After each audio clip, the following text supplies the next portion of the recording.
Let's spike crime की कहानी। Lawrence Bishnoi आज वो नाम बन गया है जिसकी अपराध की पहुंच सिर्फ भारत में ही नहीं बल्कि कई देशों तक पहुंच गई है। उसकी गिनती अब अंडरवर्ल्ड डॉन दाऊद इब्राहिम की तरह दुनिया के सबसे खूंखार अपराधियों में किया जाता है। आपको तो पता ही होगा कि दाऊद डॉन बनने के बाद कभी जेल नहीं गया। जेल के डर से ही वो भारत से फरार भी हो गया था। वहीं लॉरेंस बिश्नोई तो जेल जाकर ही और खूंखार अपराधी बन गया, लेकिन उसकी कहानी सिर्फ उसके खौफनाक अपराधों और गैंगवार तक सीमित नहीं है, बल्कि जेल के अंदर वो काफी रहस्यमयी जिंदगी जीता है। उसकी जिंदगी इतनी रहस्यमयी है और इतनी अलग है कि जब आप इस कहानी को सुनेंगे तो आपको भी लगेगा कि वो दोहरी जिंदगी जीता है। जेल के बाहर बिश्नोई की पहचान उस गैंगस्टर के रूप में होती है जिसके एक इशारे पर कहीं भी गोलियां चल जाती है, किसी का भी खून बह जाता है।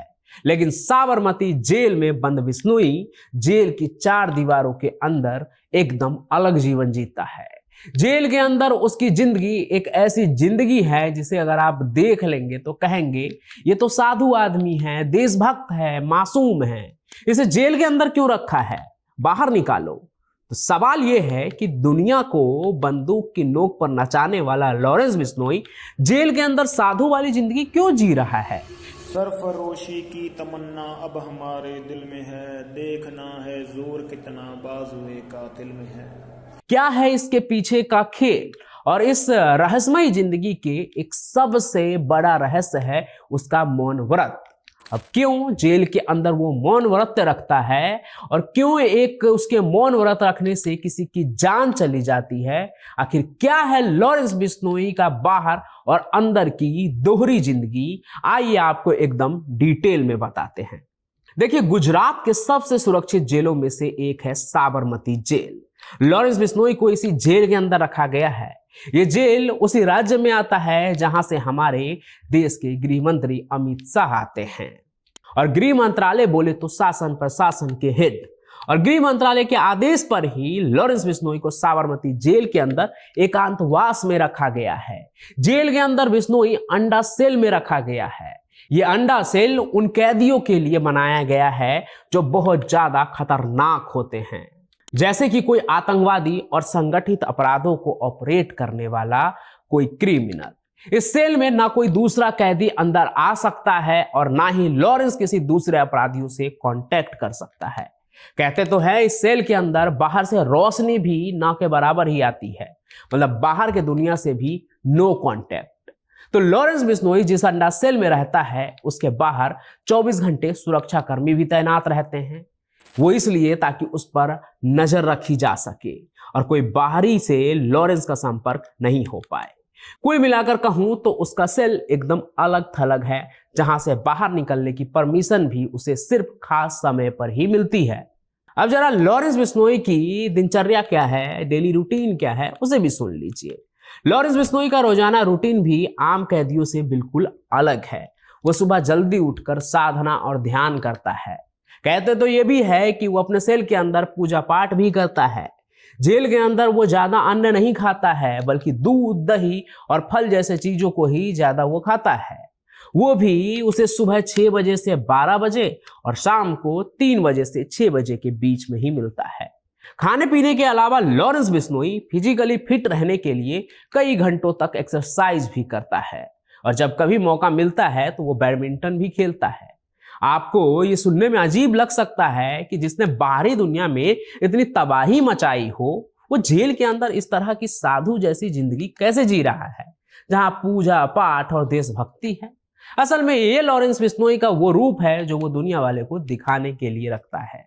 अभी उससे जुड़ी एक बात और जो बताऊंगा, उसे सुनकर आपका उसका एक ऐसा चेहरा दिखेगा ना जो आपको हिला कर रख देगा, क्योंकि बिश्नोई के बारे में एक ऐसी चीज बताई जा रही है जो बहुत ही घातक है। कहा जाता है कि जब जब लॉरेंस मौन रखता है तब तक उसका गैंग बाहर कोई बड़ी वारदात को अंजाम देता है। यानी अगर जेल के अंदर देशभक्ति की गीत गाने वाला लॉरेंस चुप हुआ, मतलब बाहर किसी की सामत आने वाली है। कहा जा रहा है कि अभी हाल में जब महाराष्ट्र के पूर्व मंत्री बाबा सिद्दीकी की हत्या हुई थी, जो सलमान खान के बहुत अच्छे दोस्त भी थे, उससे पहले भी लॉरेंस बिश्नोई ने नवरात्रि के 9 दिन मौन व्रत रखा था। इस दौरान वो किसी से बात नहीं करता था। फिर 10वें दिन मुंबई में जो कांड हो गया, उसने तो सबकी रूह कपा दी। अब देखिए, मेरे नजर में ये एक इत्तेफाक भी हो सकता है जिसे लोग उसके नवरात्र के व्रत से जोड़कर देख रहे हैं, लेकिन हर तरफ चर्चा इसी बात की है कि अगर लॉरेंस बिश्नोई चुप हुआ तो समझ लो कोई दुनिया से गया।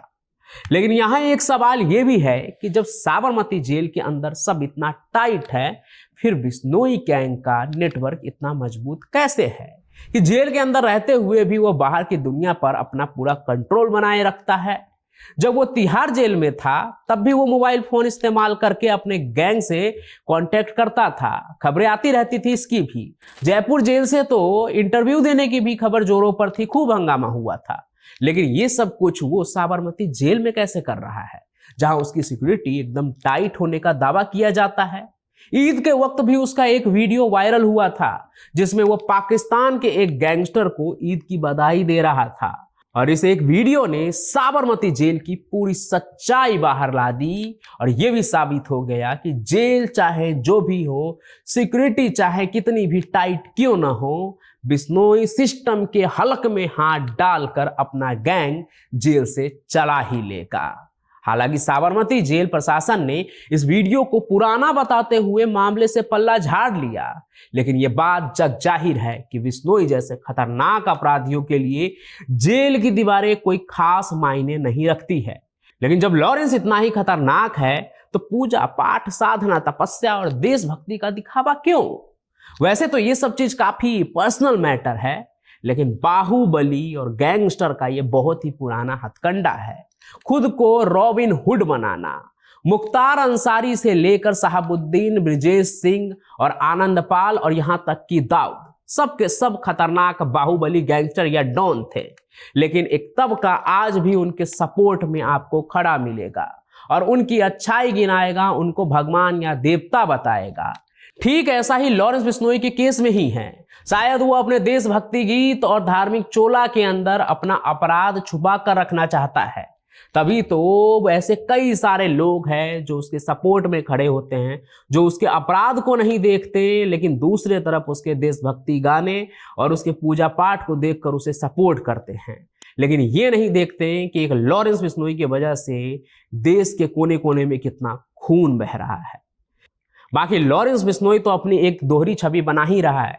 एक बाहर सबको डराने धमकाने और क्रिमिनल एक्टिविटीज के जरिए पैसे की उगाही करने के लिए, और दूसरा जेल के अंदर अपनी पॉपुलैरिटी बटोरने के लिए, अपनी एक तरह से कहें तो अपने चाहने वालों की फौज खड़ा करने के लिए।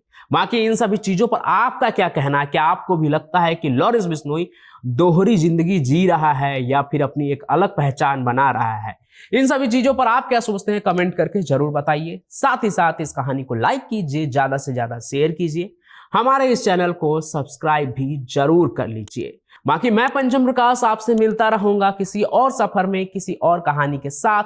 तब तक के लिए आपका बहुत बहुत धन्यवाद।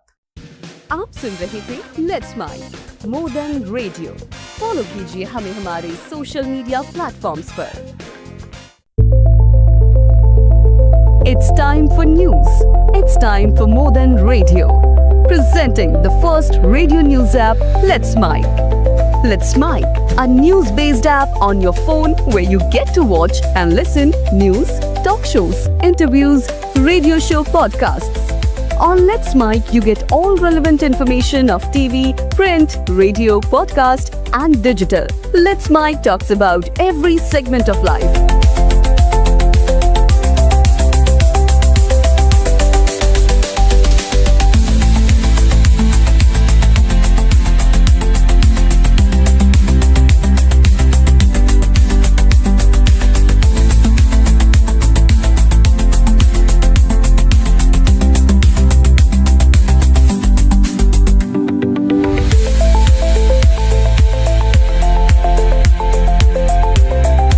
Download the app now from Play Store. Available both on Android and iOS mobile phones. Follow us on YouTube, Instagram, Twitter, LinkedIn, Facebook, Telegram, WhatsApp, Snapchat. Let's